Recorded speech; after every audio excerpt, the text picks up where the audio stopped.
দর্শক স্বাগত জানাচ্ছি সিএসআরএম জনতন্ত্র গণতন্ত্রে। আপনাদের সঙ্গে আছি আমি সজল দাস। ভারতের নির্বাচনের ফল ঘোষণার দিন এখন পর্যন্ত চূড়ান্ত ফলাফল না এলেও এখন পর্যন্ত বোঝা যাচ্ছে যে কোন দল এগিয়ে কিংবা কে আবারও সরকার গঠন করতে যাচ্ছে কিংবা কতটা জটিল সমীকরণ এবারে ভারতের নির্বাচন সেটি খুব ভালোভাবে আমাদের সামনে আসছে। এই বিষয়টি নিয়ে কথা বলতে চাই প্রথম পর্বে এবং দ্বিতীয় পর্বে, এবং শেষ পর্বে আমরা মালয়েশিয়ায় যেতে না পারা শ্রমিকদের কি হবে এই বিষয়টি নিয়েও একটু কথা বলতে চাই। শুরুতে আমার সঙ্গে আজকে স্টুডিওতে সময় দিয়েছেন ইকবাল সোবহান চৌধুরী, সম্পাদক দ্য ডেইলি অবজারভার। স্বাগত জানাচ্ছি আপনাকে স্টুডিওতে। আমাদের সঙ্গে আরও একজন অতিথি অনলাইনে যুক্ত হবেন কিছুক্ষণের মধ্যে, জয়ন্ত রায় চৌধুরী, সিনিয়র সাংবাদিক, ভারত থেকে যুক্ত হবেন। তিনি ভারতের সিনিয়র সাংবাদিক। তিনি যুক্ত হলে আমি তাকেও আমাদের সঙ্গে নিয়ে নেব, আলোচনা করব তার সঙ্গেও। আমি জনাব ইকবাল সোবহান চৌধুরী, আপনার সঙ্গে আলোচনা শুরুতে করতে চাই এবং জানতে চাই ভারতের যে নির্বাচনের ফলাফলের এখন পর্যন্ত যে সমীকরণ দেখছেন বাংলাদেশে থেকে, আমাদের যে পর্যবেক্ষণ, আপনাদের যে পর্যবেক্ষণ, আপনার কাছে কি মনে হচ্ছে কি হতে চলেছে ভারতের এই নির্বাচনের ফলাফলে? ভারতের নির্বাচন আমাদের বাংলাদেশের জন্য অত্যন্ত গুরুত্বপূর্ণ দুটি কারণে। কারণ ভারত আমাদের পার্শ্ববর্তী দেশ, আবার ভারত আমাদের বন্ধু দেশ। সেই দুটি কারণের জন্যই ভারতের নির্বাচনকে নিয়ে আমাদের দেশের আগ্রহ অনেক বেশি। এবং এবারে যেটি ভারতের নির্বাচনে একটা বড় বৈশিষ্ট্য হলো যে তাদের বিশ্বের রেকর্ডে তাদের যে ভোটার যারা ভোট দিয়েছে এটি কিন্তু একটা বিশ্ব রেকর্ড। প্রায় 60 কোটির উপরে, 60 কোটি 20 লক্ষ মতো ভোট পড়েছে এবার, এবং 64% উপরে, প্রায় 65 কাছাকাছি ভোটার টার্ন আউট। তো এবং আরেকটি বৈশিষ্ট্য, অবশ্য সেটি নতুন নয়, যে ভারতে প্রায় 1 মাস ব্যাপী নির্বাচন অনুষ্ঠিত হয় বিভিন্ন রাজ্যে মিলিয়ে আলাদা আলাদা করে। এবং আজকে ভোট গণনা শুরু হয়েছে এবং ভোট চলছে, গণনা এখনো শেষ হয়নি। তো এতে যেটাই হয়েছিল প্রথম দিকে, গত দুদিন আগে যে ভোট আমরা দেখেছি যে আমাদের বুথ ফেরত জরিপ, যেটি ভারতে প্রায় 4-5টি জরিপ, ভালো ভালো জরিপ, সেখানে কিন্তু যে আভাস দেওয়া হয়েছিল নির্বাচনী ফলাফলে, সেটি কিন্তু পুরোপুরি সত্য হচ্ছে না, প্রতিফলন হচ্ছে না, পাল্টা একরকম বলা চলে যে বিপরীত তথ্যই আসছে ফলাফলের জায়গায়। এবং এটার আবার একটা প্রতিক্রিয়াও আমরা দেখছি যে সেখানে ভারতের যে স্টক এক্সচেঞ্জে ব্যাপক দরপতন হয়েছে, ব্যাপক যাকে বলে ধস নেমেছে। এটাও একটা নতুন আমাদের অভিজ্ঞতা। ভারতে যারা এই জরিপ করেছেন তারা কিন্তু যথেষ্ট প্রতিষ্ঠিত প্রতিষ্ঠান, এবং সেই প্রতিষ্ঠানগুলো যেভাবে জরিপগুলো করেছেন সেটি কতটুকু তাদের পক্ষ থেকে দায়িত্বশীলতার সাথে হয়েছে সেটা এখন অনেকেই প্রশ্ন তুলছেন। এবং এটি যাকে বলে যে এই জরিপের কারণের জন্যে কিন্তু প্রথম দিকে যে একটা আবহ সৃষ্টি হয়েছিল, সেটি মনে হচ্ছিল যে বর্তমান সরকার বিজেপি এবং মোদি সাহেবের নেতৃত্বে বিজেপির যে সরকার এবং তাদের যে অ্যালায়েন্স 2/3 মেজরিটির মতো পেয়ে যেতে পারে। কিন্তু সেটি তো এখন দেখা যাচ্ছে যে অনেক দূরে। এবং এবারে নির্বাচনে প্রথমেই বলবো যে নির্বাচনটি এত সংখ্যক লোক ভোট দিয়েছে এবং বিশাল ভারতবর্ষ, সেই ভারতবর্ষের এতগুলো রাজ্যে বিভিন্ন সময় ভোট হয়েছে। কিন্তু এবং এই ভোটের সময় কিন্তু ভারতে তাপমাত্রাও কিন্তু অনেক বেশি ছিল। তারপরে দেখুন সেখানে সহিংসতা কিন্তু কম হয়েছে, অন্যান্য সময়ের তুলনায় সহিংসতা কম হয়েছে। এমনকি পশ্চিমবঙ্গেও কিন্তু সহিংসতাটা কম হয়েছে। এই কারণের জন্য বলা যায় যে ভারতের জনগণ কিন্তু এবার একটা রায় দেওয়ার চেষ্টা করেছে তারা।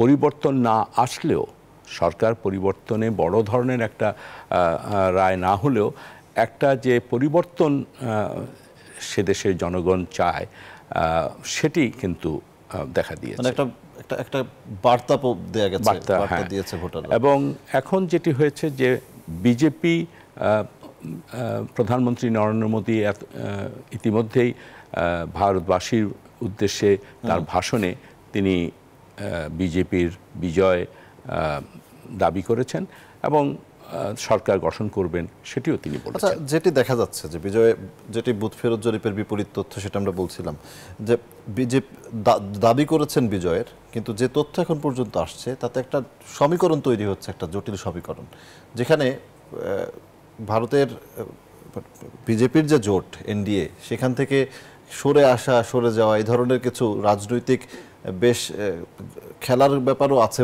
বলে মনে হচ্ছে। দেখুন, ভারতের সংবিধানে কিন্তু ফ্লোর ক্রসিং যাকে বলে, যে এক দল থেকে আরেক দলে যাওয়া বা এক দলকে ভোট না দেওয়া, এটা কিন্তু আছে। যদিও আমাদের দেশে সেটি নেই, যে কারণের জন্য আমাদের দেশে কিন্তু যে ভোটই আপনি পাবেন, যে অ্যালায়েন্সই আপনার সাথে থাকবে, আপনি তা নিয়ে কিন্তু নিশ্চিন্ত থাকতে পারেন। কিন্তু ভারতে সেই নিশ্চিন্ত থাকাটা অতীতের অভিজ্ঞতায় দেখা গিয়েছে। অতীতে অনেক সময় দেখা গেছে যে এই ধরনের ফ্লোর ক্রসিংয়ের জন্যে, যেমন গুজরালের সময়, তারপরে আপনার এর আগেও দুই একটা ঘটনায় একই বছরে দেখা গেছে যে 2-3 বার সরকার পরিবর্তন হচ্ছে, এবং যে কারণের জন্য নির্দিষ্ট সময়ের আগেই, যেখানে 5 বছরের জন্য লোকসভা নির্বাচিত হয়, সেখানে দেখা গেছে যে নির্বাচন আবার নতুন করে দিতে হয়েছে সরকার মানে স্থিতিশীল না থাকার কারণের জন্য। এখানে যেটি হয়েছে, এতদিন পর্যন্ত গত নির্বাচনে, 19-এর নির্বাচনে বিজেপি একক দল হিসেবে তাদের সংখ্যাগরিষ্ঠতা ছিল সরকার গঠনের, মানে অর্থাৎ 543-এ 272টি অন্য কোনো জোটের কেউ না হলেও তারা খুবই কমফোর্টেবলি তারা কিন্তু সরকার গঠন করতে পারত। তার সাথে এর আগে দুইবারই এরকম ছিল, এবারই ধারাটা পরিবর্তন এবারে কিন্তু এখন পর্যন্ত কিন্তু একক দল হিসাবে কিন্তু বিজেপি এখনো সংখ্যাগরিষ্ঠতা পায়নি, যদিও এনডিএ হিসেবে তাদের সংখ্যাগরিষ্ঠতা আছে। এখন এনডিএতে যারা অ্যালায়েন্স আছে, তাদের মধ্যে কেউ যদি কোনো কারণের জন্যে যদি তাদের দ্বিমত হয়ে যায়, আবার কংগ্রেসও এমন একটি জায়গায় আছে যে কোনো 2-3টি দলকে তারাও হয়তো সরকার গঠন করে ফেলতে পারে, মানে 272 তারা হলে পারে, তারাও সরকার গঠন করতে পারবে। তবে আপাত দৃষ্টিতে যেহেতু মানে সংখ্যার দিক থেকে এখনো বিজেপি, মানে বিজেপি বলতে আমি বলতে চাচ্ছি মোদির দল বিজেপি এবং এনডিএ বেশি আছে, স্বাভাবিকভাবেই তারাই সরকার গঠন করার একটি সুযোগ পাবে। কিন্তু গত দুবারে যেভাবে বিজেপি সরকার এবং মোদি সাহেবের নেতৃত্বে বিজেপি সরকার যেভাবে কমফোর্টেবল ছিলেন, এবারে কিন্তু বিরোধী দলের যে সাফল্য বা বিরোধী দলের যে অনেক সংখ্যক সদস্য তারা পাচ্ছেন, তার ফলে কিন্তু বেশ চাপেও তারা থাকবে। নির্বাচনের আগে নানান আলোচনায় কিংবা বিজেপি তথা নরেন্দ্র মোদীর নানান বক্তব্যে নানান কারণেই মনে হচ্ছিল এবার বিজেপি আবারও খুব শক্তিশালীভাবে সামনে থেকে ক্ষমতায় আসবে, কিন্তু জনগণের ভোটের রায়ে একটা কঠিন সমীকরণ এরই মধ্যে তৈরি হয়ে গেছে। এটা কিন্তু ভারতবর্ষের জনগণের একটা গণতন্ত্রের একটা বড় বৈশিষ্ট্য। সেখানে দেখুন, নির্বাচনের আগে অনেক ধরপাকড়ও হয়েছে, অনেক রকমের কথাবার্তা হয়েছে, কিন্তু তারপরেও কিন্তু জনগণ কিন্তু সেখানে তাদের ভোট দিতে পেরেছে, এবং সেই ভোটের প্রক্রিয়ার যে রেজাল্টটি দেখুন, যে আবহাওয়াটি তৈরি হয়েছিল, সেখানে যারা জরিপ করেছিল, অর্থাৎ বুথ ফেরত জরিপ যারা করেছিল, তারা নিশ্চয়ই একতরফাভাবে করার চেষ্টা নিশ্চয়ই করেনি বা উদ্দেশ্যমূলকভাবে করেনি, কিন্তু যেভাবে কথাবার্তা তারা মনে করেছিল তার ফলেই তো এই জরিপটি তারা দিয়েছিল। কিন্তু এখন দেখা যাচ্ছে যে তারা সঠিকভাবে জনগণের যে সেন্টিমেন্টটি তারা সেটা সঠিকভাবে আনতে পারেননি। আরেকটি বড় বৈশিষ্ট্য হলো এবারে দেখা গেছে যে কংগ্রেস গতবারের থেকে অনেক বেশি ভালো করেছে এবং পশ্চিমবঙ্গে তো অনেকটাই ধারণা করা হচ্ছিল যে পশ্চিমবঙ্গে বোধহয় এবার অনেক বড় ধরনের তৃণমূলের বিরুদ্ধে একটা বড় ধরনের ধস নামবে, কিন্তু এখন ফলাফলে দেখা যাচ্ছে যে তৃণমূল এবং মমতা ব্যানার্জি পশ্চিমবঙ্গের দুর্গটাকে ধরে রেখেছে। জি, এটি নিয়ে একটু কথা বলতে চাই, কারণ পশ্চিমবঙ্গের সাথে ক্ষমতার সাথে আবার আমাদের অনেক স্বার্থ জড়িত, সেই বিষয় নিয়ে একটু কথা বলতে চাই। আমি একটা বিরতি নিয়ে আসি, বিরতি থেকে ফিরে আসছি। দর্শক, সিএসআরএম জনতন্ত্র গণতন্ত্র একটি বিরতি নিচ্ছি, ফিরছি একটু পর, আমাদের সঙ্গেই থাকুন। দর্শক, বিরতির পর আবারও স্বাগত জানাচ্ছি সিএসআরএম জনতন্ত্র গণতন্ত্রে। এ পর্বে আমাদের সঙ্গে একজন অতিথি যুক্ত হয়েছেন। স্টুডিওতে ইকবাল সোফান চৌধুরী রয়েছেন, যুক্ত হয়েছেন গৌতম লাহিড়ী, সভাপতি প্রেস ক্লাব অফ ইন্ডিয়া। জনাব গৌতম লাহিড়ী, আপনাকে স্বাগত জানাচ্ছি। শুনতে পাচ্ছেন নিশ্চয়ই গৌতম লাহিড়ী আমাকে? একটু আপনার কাছে জানতে চাই, ভারতের নির্বাচনের ফলাফলের এখন পর্যন্ত যে অবস্থা, তার উপর ভিত্তি করে জোট ভাঙা গড়ার একটা খেলা চলতে পারে, আপনার কাছে কি মনে হয়? আর মোদি ম্যাজিকে ধস, এমন শব্দটিও বেশ ব্যবহৃত হচ্ছে, কি বলবেন?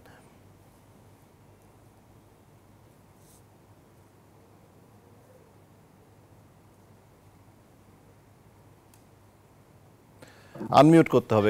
সেই শুনতে পাচ্ছি, আশা করি শুনতে পাচ্ছেন। জি, শুনতে পাচ্ছি। ধন্যবাদ। আমি দুঃখিত যে এইভাবে যোগ দিতে হচ্ছে, কারণ নানা কারণে করতে পারিনি। এনিওয়ে, যেটা ব্যাপার হচ্ছে যে যেটা ভারতীয় জনতা পার্টি যে ধরনের সংখ্যাগরিষ্ঠতা পাওয়ার কথা ছিল তারা সেটা পাননি, এবং নরেন্দ্র মোদীর নেতৃত্বে তাদের সংখ্যা 240 বা 42 হতে পারে, যেটা সংখ্যাগরিষ্ঠতার থেকে অনেক কম। ফলে স্বাভাবিক তাদের নির্ভর করতে হবে শরিক দলের উপর, এবং এই শরিক দলরা সভাপতি সরকার গঠনের ক্ষেত্রে নানা ধরনের দর কষাকষি করতেই পারে। কংগ্রেস দলও তারা আগামীকাল বৈঠক ডেকেছেন, যে বৈঠকে তারা সিদ্ধান্ত নেবেন তারা বিরোধী দলে বসবেন নাকি সরকার গঠনের কোন প্রক্রিয়া চালাবেন। সরকার গঠনের প্রক্রিয়া চালানোর অর্থ হলো এনডিএ শরিক যা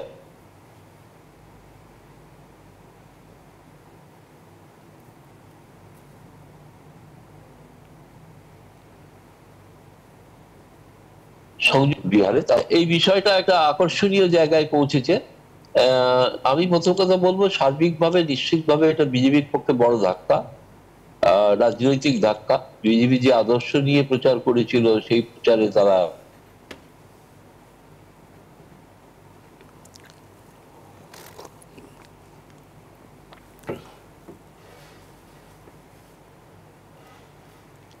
কংগ্রেস তারা চায়। কারণ লক্ষ্য করলেই দেখবেন যে প্রধানমন্ত্রী নরেন্দ্র মোদীর যখন প্রথম ভোটের বাক্স খোলা হয়েছিল, প্রথম 1 ঘন্টায় তিনি পিছিয়ে ছিলেন, এবং প্রধানমন্ত্রী নরেন্দ্র মোদী, যিনি জনপ্রিয় প্রধানমন্ত্রী, তিনি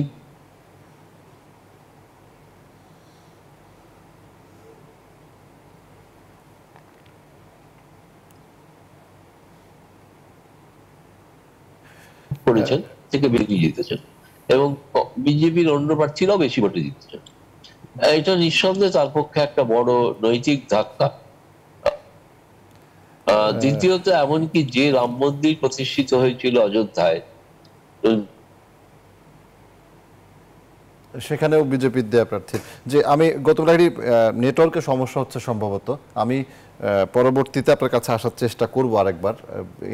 ইন্টারনেটের সমস্যা হচ্ছে মনে হচ্ছে, আপনার সাথে সংযোগ বারবার বিচ্ছিন্ন হচ্ছে। আমি আসছি আপনার কাছে আবার গৌতম লাহিড়ী। ইকবাল সোফান চৌধুরী, যে পয়েন্টগুলো বলছিলেন গৌতম লাহিড়ী, আমরা যতটুকু শুনতে পারছিলাম, আমি একটু বাংলাদেশ প্রেক্ষাপট নিয়ে যদি একটু আপনার সঙ্গে কথা বলি। ভারতের নির্বাচন, মানুষের ভোটাধিকার, গণতন্ত্রের যে প্রক্রিয়া, বাংলাদেশের এই মুহূর্তে যে অবস্থা, ভোটের অধিকার, গণতন্ত্রের যে প্রক্রিয়া, নির্বাচনে আসা না আসা, মানুষের ভোট দেয়া না দেয়া, দিতে পারা না পারা, কি বলবেন? আমরা আসলে কোন পরিস্থিতিতে আছি? ভারতের এই নির্বাচনের পরিপ্রেক্ষিতে যারাই ক্ষমতায় আসুক না কেন, আমার মনে হয় যে খুব বেশি একটি সম্পর্কের ক্ষেত্রে খুব বেশি একটা বড় ধরনের প্রভাব ফেলবে না। কারণ যদি কংগ্রেসের নেতৃত্বেও যদি সরকার গঠন হয়, তাহলেও আজকে যারা আমাদের দেশে ক্ষমতায় আছে, প্রধানমন্ত্রী শেখ হাসিনার নেতৃত্বে আওয়ামী লীগ, তাদের সাথে কিন্তু কংগ্রেসের একটা ঐতিহাসিক সম্পর্ক আছে।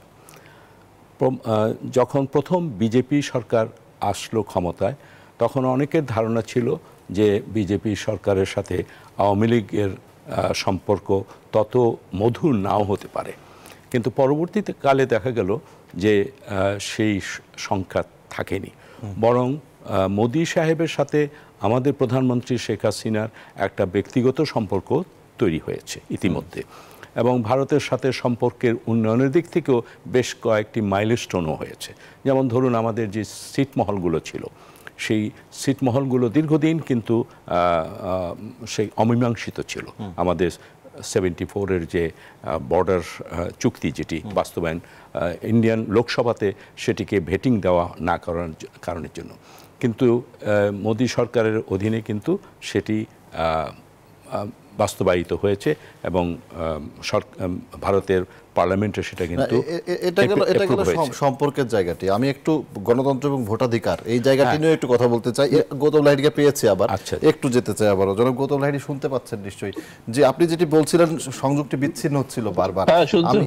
আমি আরেকটি বিষয় একটু জানতে চাই। যেহেতু জোট সরকারের উপর, মানে জোট শরিকদের উপর ভর করে সরকার গঠন, বিজেপির গত দুইবারের যে ধারাবাহিক ক্ষমতায় থাকার যে অভিজ্ঞতা, তার থেকে বিপরীত, এবং এই বিপরীতে থেকে যে সিদ্ধান্ত কিংবা যে চমক কিংবা যে কাজগুলো করার একটা লক্ষ্য ছিল কিংবা আগে থেকে করতে চাইছিল বিজেপি, সেটিকে আর ঠিকভাবে করতে পারবে কিংবা সেটি একটা অস্বস্তিরও তৈরি করবে কিনা দলের মধ্যে, সরকারের মধ্যে, সেটা বিজেপি হোক আর কংগ্রেস হোক, যেই হোক? না, এটা স্বাভাবিক, কিন্তু ভারতের কোয়ালিশন সরকারের কিন্তু সাফল্য রয়েছে। অতীতেও অটল বিহারী বাজপেয়ী সাফল্যের সঙ্গে সরকার চালিয়েছেন, মনমোহন সিংহ কোয়ালিশন সরকার চালিয়েছেন। ধারণা মোদি পারবেন না এমন নয়, এবং মোদি যেহেতু কুশলী নেতৃত্ব তিনি দিতে পারেন। আমার যেটা সব থেকে, ইকবাল ভাই যেটা বলছিলেন তার সঙ্গে আমি সম্পূর্ণ একমত। সেটা হচ্ছে যে কোনো কারণেই বাংলাদেশ সম্পর্কে কোনো নীতির পরিবর্তন হবে না। কারণ ভারতের যখন স্থল সীমান্ত চুক্তি অনুমোদিত হয়, যে ছিটমহলের বেশিরভাগ অংশ বাংলাদেশ পেয়েছে, 10,000 একর জমি ভারতকে ছাড়তে হয়েছে, নতুন করে মানচিত্র আঁকতে হয়েছে। এত স্পর্শকাতর বিষয়ে ভারতের কিন্তু একজনও সাংসদ বিরোধিতা করেন, যে দলেরই। ফলে ভারত বাংলাদেশের সম্পর্কের ক্ষেত্রে সরকার যেই হোক, তার কোনো পরিবর্তন হবে বলে আমার মনে হয় না, ও হবে না বলে আমি বিশ্বাস করি। কিন্তু আপনি যেটা বলছেন যে প্রধানমন্ত্রী নরেন্দ্র মোদী যিনি যে সরকার চালিয়ে এসছেন, হ্যাঁ, সেক্ষেত্রে তার একটা মানসিক ভাবে তিনি চাপে থাকবেন। সেটা কিভাবে তিনি ট্যাকেল করেন, এটা দেখার বিষয় আছে, এ বিষয়ে কোনো সন্দেহ। তবে জোটের ক্ষমতায় আসা প্রধানমন্ত্রী হওয়া, এই বিষয়গুলোও তো এখনো যে অবস্থা তৈরি হলো, তাতে বেশ একটা মানে একটা আগ্রহের জন্ম দিয়েছে ভারতের নির্বাচনের এবারের যে ফলাফল। এখন নিঃসন্দেহে আগ্রহের জন্ম দিয়েছে, এ বিষয়ে কোনো সন্দেহ নেই। তবে কিছুক্ষণ আগে ভারতীয় জনতা পার্টি অফিসে বিজেপি সভাপতি প্রধানমন্ত্রী নরেন্দ্র মোদীর উপস্থিতিতে তিনি ঘোষণা করেছেন যে নরেন্দ্র মোদী তৃতীয়বারের জন্য শপথ গ্রহণ করবেন। যেহেতু তারা জোট শরিক সহ সংখ্যাটা যে 272 যে সংখ্যা প্রয়োজন, তার থেকে বেশি রয়েছে, 292, 94, যাই হোক। কংগ্রেস দল বা তাদের জোট এখনো অনেকটা পিছিয়ে আছেন, 225 তাদের সংখ্যা। ফলে তুলনামূলকভাবে এনডিএ বা বিজেপি অনেকটা এগিয়ে আছে। সরকার গঠনের ক্ষেত্রে কোনো সমস্যা হবে না। এখন দেখতে হবে ভবিষ্যতে, আগামীকাল যখন বৈঠক হবে, সেই বৈঠকে এনডিএ শরিকরা তারা নরেন্দ্র মোদীর নেতৃত্বকে মেনে নেন কি মেনে নেন না। আমার ধারণা এই নিয়ে হয়তো সংকট আপাতত তৈরি হবে না, কিন্তু ভবিষ্যতে একটা অনিশ্চিত অবস্থা তৈরি হওয়ার সম্ভাবনা রয়েছে। আবার বিরোধী দলের যে জোট, তারাও বেশ শক্তিশালী ভাবে সংসদে থাকবেন, মানে শক্তিশালী। কারণ আজকে রাহুল গান্ধী ঘোষণা করেছেন যে তারা আগামীকাল সিদ্ধান্ত নেবেন যে তারা বিরোধী দলে বসবেন নাকি সরকার গঠনের প্রক্রিয়া চালাবেন। তো সরকার গঠনের প্রক্রিয়া যদি চালান, তাহলে সেক্ষেত্রে এনডিএ যারা শরিক, ওই চন্দ্রবাবু নাইডু, তেলেগু দেশম বা নীতিশ কুমার, তাদেরকে ভাঙিয়ে আনার চেষ্টা করতে পারেন। ইতিমধ্যেই তাদের পক্ষ থেকে খুব প্রবীণ সিনিয়র নেতারা যোগাযোগও করছে। ফলে এরাও কিন্তু এই অবস্থায় দর কষাকষি করবেন, যার থেকে বেশি সুবিধা পাবেন সেই দিকে থাকবেন। জি, গৌতম লাহিড়ী, অসংখ্য ধন্যবাদ সময় দেওয়ার জন্য। বেশ একটা আমাদের দাদাকেও ধন্যবাদ, দাদাকে ধন্যবাদ যে উনি কিন্তু আমাদের বাংলাদেশের একজন অত্যন্ত সুহৃদ এবং সাংবাদিকতার ক্ষেত্রে ভারতে বাঙালি হিসাবে তিনি কিন্তু বেশ অত্যন্ত যোগ্যতার সাথে এবং মর্যাদার সাথে দিল্লিতে তিনি প্রেস ক্লাবে কয়েকবার তিনি নির্বাচিত হয়েছেন। দাদা আপনাকে ধন্যবাদ। জি অসংখ্য ধন্যবাদ। আমি ইকবাল চৌধুরী, আমি একটা বিরতি নিয়ে আসি, বিরতি থেকে ফিরে আমরা একটু অন্য বিষয় নিয়েও কথা বলতে চাই। গৌতম লাহিড়ী অসংখ্য ধন্যবাদ আমাদেরকে সময় দেওয়ার জন্য। দর্শক বিরতি নিচ্ছি সিএসআরএম জনতন্ত্র গণতন্ত্রে, আমাদের সঙ্গেই থাকুন। দর্শক বিরতির পর আবার স্বাগত জানাচ্ছি সিএসআরএম জনতন্ত্র গণতন্ত্র। এই পর্বে কথা বলতে চাই মালয়েশিয়া যেতে না পারা কর্মীদের পাওনা ফেরতের আশ্বাস, এই বিষয়টি নিয়ে। আমাদের সঙ্গে স্টুডিওতে ইকবাল সোবহান চৌধুরী রয়েছেন, আরও একজন অতিথি যুক্ত হয়েছেন অনলাইনে, যুক্ত হয়েছেন টিপু সুলতান, যুগ্ম মহাসচিব বাইরা। জনাব টিপু সুলতান, আপনাকে স্বাগত জানাচ্ছি আমাদের অনুষ্ঠানে। একটু আপনার কাছে শুরুতে টিপু সুলতানের কাছে শুরুতে যেতে চাই। জনাব টিপু সুলতান, মালয়েশিয়ায় শ্রমিক যারা যেতে পারেননি তাদেরকে পাওনা ফেরতের আশ্বাস, মানে এই বিষয়টিতে আপনাদের আসলে সিদ্ধান্তটি কি, মানে কোন পাওনা ফেরত দিতে চান? জি, আমাদের অবস্থান তো অত্যন্ত ক্লিয়ার। বিষয়টা হচ্ছে যে আপনি জানেন যে আমরা হচ্ছে বাইরা সদস্য রিক্রুটিং এজেন্সির মালিক, অর্থাৎ আমাদের কাছে যেই অর্থটা এসেছে সেই অর্থটা আমরা ফেরত প্রদান করব। মানে এটি হচ্ছে সরকারি হিসেবে যেটি বলা হচ্ছিল যে সম্ভবত, আমি যদি ভুল না করি, যে ৭৮,০০০ সামথিং, এরকম ৭৮,০০০-এর কিছু বেশি এরকম না। বিষয়টা এইরকম নয়। আজকে আমাদের একটা সংবাদ সম্মেলন হয়েছে, সেখানে দেশের শীর্ষস্থানীয় সকল প্রিন্ট ইলেকট্রনিক্স মিডিয়া ছিল, আপনাদের চ্যানেলের প্রতিনিধিও সেখানে ছিল। আমাদের বাইরার প্রেসিডেন্ট মহোদয় স্পষ্টভাবে আজকে সংবাদ সম্মেলনে বলেছেন, আগামীকালকে সকল জাতীয় পত্রিকায় বিজ্ঞপ্তি দিয়ে তারা যেই কর্মীরা যেই পরিমাণ অর্থ প্রদান করা হয়েছে সেই পরিমাণ অর্থই ফেরত দেওয়ার ব্যবস্থা নেওয়া হবে। আমি যদি এটি আরো একটু পরিষ্কার হতে চাই, যেহেতু এখনই হয়তো অনেক শ্রমিক যারা যেতে পারেননি, এমন দু একজন শ্রমিক এখন টেলিভিশনের সামনে থাকতে পারেন, আরেকটু পরিষ্কার হওয়ার জন্য, যে যেই পরিমাণ অর্থ ফেরত দিয়েছেন বলতে, আমি অনেক শ্রমিকের সাথে কথা হচ্ছিল, তারা 5 থেকে 6 লাখ বিভিন্ন রকমের টাকা দিয়েছেন। তারা এই পুরো টাকাটাই ফেরত দেওয়ার ব্যাপার। হ্যাঁ, বিষয়টা আপনি জানেন যে ইতিমধ্যেই এই বিষয়টিকে অত্যন্ত গুরুত্ব দিয়ে আমাদের মন্ত্রণালয় থেকে একটি তদন্ত কমিটি গঠন করা হয়েছে এবং বাইরাতেও আমাদের আরবিট্রেশন বোর্ড রয়েছে। আমরা এই বিষয়টি অত্যন্ত সিরিয়াসলি আমরা দেখছি। আমাদের প্রথম প্রচেষ্টাই হচ্ছে যে আমাদের এই কর্মী যারা ভিসা পেয়েছে তাদেরকে কর্মসংস্থান করা, মালয়েশিয়াতে তারা যেন কর্মসংস্থানটা পায়, এই বিষয়ে আমরা সরকারের যথাযথ কর্তৃপক্ষের সঙ্গে আমরা সার্বক্ষণিক আমরা কমিউনিকেশন করে যাচ্ছি। আমাদের যে বন্ধুপ্রতিম মালয়েশিয়া সরকার রয়েছে সেইখানে আমাদের এই কর্মীরা যাবে, যেহেতু তাদের ভিসা রয়েছে। আমি আপনাকে ক্লিয়ার করতে চাই যে ধরেন রিক্রুটিং এজেন্সির কাছে কিন্তু অধিকাংশ কর্মী সরাসরি আসেন না, বিভিন্ন হাত ঘুরে কর্মীরা আসে।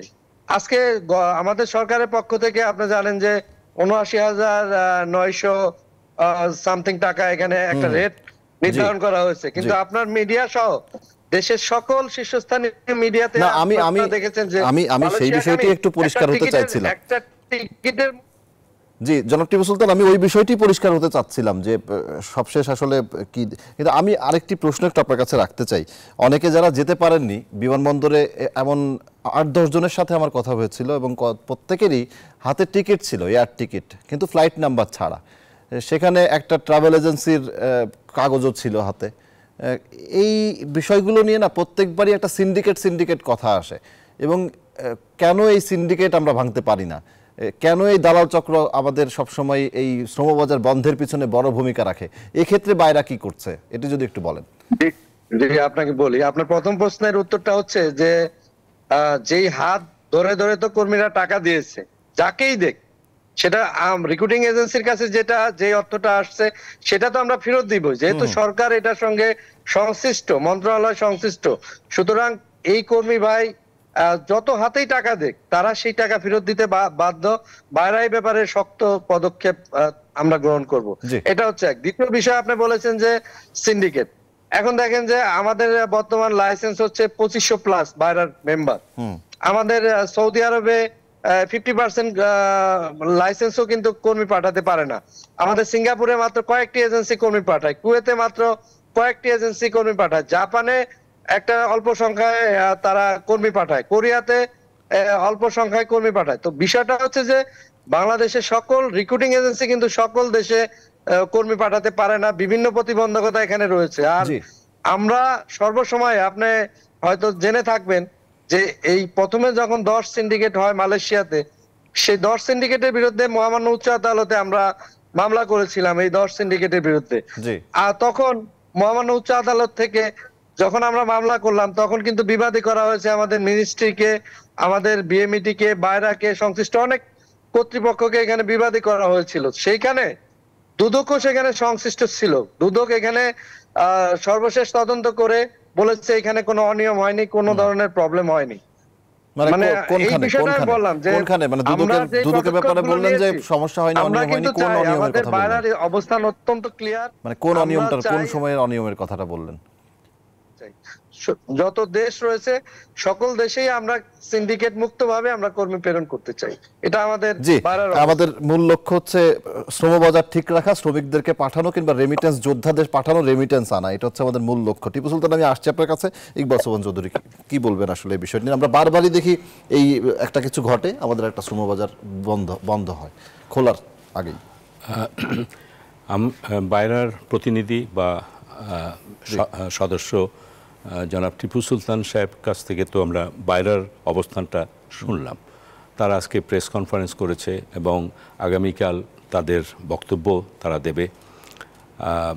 তবে যেটি এই বক্তব্য অনেক দেওয়া যায়, কিন্তু যারা ভুক্তভোগী হয়েছে তাদের এই ভুক্তভোগীদের যে দুর্দশা, অনেকে জমি বিক্রি করে দিয়েছে, অনেকে বন্ধক করে রেখে দিয়েছে, ঋণ করে দিয়েছে। এই টাকাগুলো এখন টিপু সাহেব যেটা বললেন যে রিক্রুটিং এজেন্সির কাছে একটা টাকা, আবার বললেন অনেক হাত ধরে এসেছে। তো এখন এই হাত ধরেও যদি এসে থাকে, তাহলে বাইরা রিক্রুটিং এজেন্ট হিসাবে এদের যে বিভিন্ন ঘাটে ঘাটে টাকা দিতে হয়েছে, তাদের টাকা কিভাবে ফেরত দেবেন, এটা একটা প্রশ্ন থাকবে।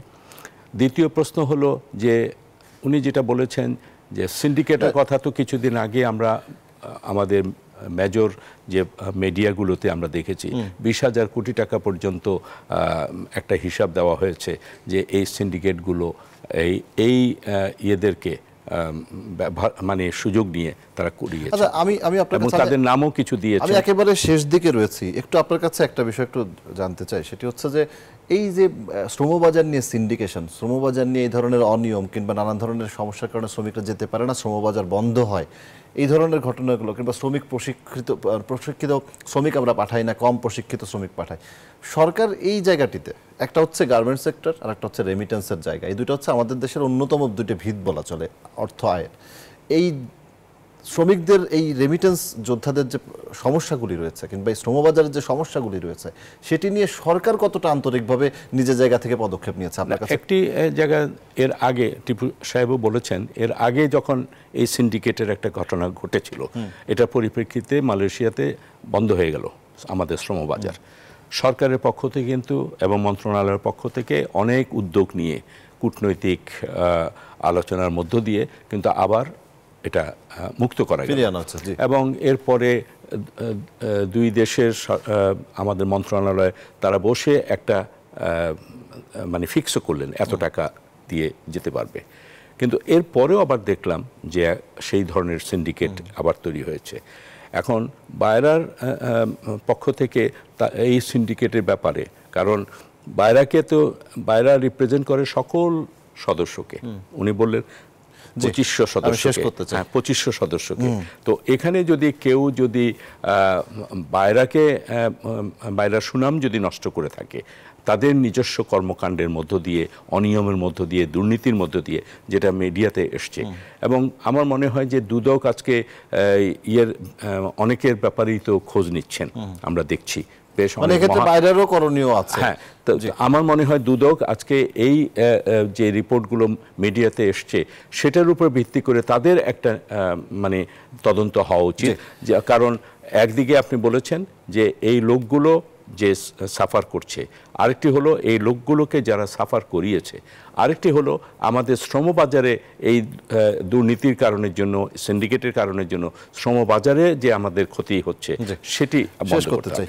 জনাব ইকবাল হোসেন চৌধুরী, অসংখ্য ধন্যবাদ আমাদেরকে সময় দেওয়ার জন্য। জনাব টিপু সুলতান, আপনি এক লাইনে কিছু বলতে চাইলে, আপনি যদি থাকেন আমাদের সঙ্গে এখনো। জি, আমি আপনাকে দিয়ে শেষ করি, এক লাইনে যদি কিছু বলতে চান। জি, শুনতে পাচ্ছেন আমাকে? জি, শুনতে পাচ্ছি, বলুন। শুনতে পাচ্ছেন? শুনতে পাচ্ছি, বলুন টিপু সুলতান, বলুন। শুনতে পাচ্ছেন? জি জি, আমাদের শ্রদ্ধেয় ইকবাল সোবহান চৌধুরী মহোদয় যেটা বলেছেন, যে এই যে বিভিন্ন হাতে যে আমাদের রেমিটেন্স যোদ্ধা ভাইয়েরা টাকা দিয়েছে, এটার কি হবে? তো এইটা আসলে আমি একটু ক্লিয়ারলি জবাব দিতে চাই। সেটা হচ্ছে যে বাংলাদেশের যেই কর্মী ভাইয়েরা আছেন, তারা কিন্তু স্থানীয় প্রভাবশালী যারা, গ্রামের মোড়ল যারা, মেম্বার, চেয়ারম্যান, বিভিন্ন পর্যায়ের নেতৃস্থানীয় লোকের মাধ্যমেই আমাদের কাছে আসে। তো আমরা যেই টাকাটা পেয়েছি সেটা তো আমরা ফেরত প্রদান করব, এটা আমরা কমিটেড। আর ওই যে মধ্যস্বত্বভোগী যারা যেই টাকাটা নিয়েছে, যেহেতু এটার সঙ্গে সরকার সংশ্লিষ্ট, সরকারের হাত অনেক লম্বা, আমরা আমাদের বাইরা সদস্যদেরকে আমরা ধরতে পারবো, তারা যেই টাকাটা নিয়েছে তারা দিতে বাধ্য। তো আরো আদার যে হ্যান্ড গুলো রয়েছে তারা আমাদের কাছে বাধ্য না, কিন্তু সরকার ইচ্ছা করলে সরকারের সহায়তায় তারা সেই অর্থটা ফেরত পেতে পারবেন। টিপু সুলতান, অসংখ্য ধন্যবাদ। আর একেবারেই সময় নেই, এমন একটি জায়গা আসলে অনেক দীর্ঘ আলোচনার একটা পুরো টকশো এই বিষয়টি নিয়েই করা দরকার। আমি হয়তো এই নিয়ে আয়োজন করে আপনার সঙ্গে আরো কথা হবে। শেষ করতে হচ্ছে আজকের মতো। ইকবাল সোবহান চৌধুরী, আপনাকে অসংখ্য ধন্যবাদ। টিপু সুলতান, আপনাকেও অসংখ্য ধন্যবাদ। দর্শক, শেষ করছি সিএসআরএম জনতন্ত্র গণতন্ত্র। তখন সঙ্গে থাকায় ধন্যবাদ সবাইকে।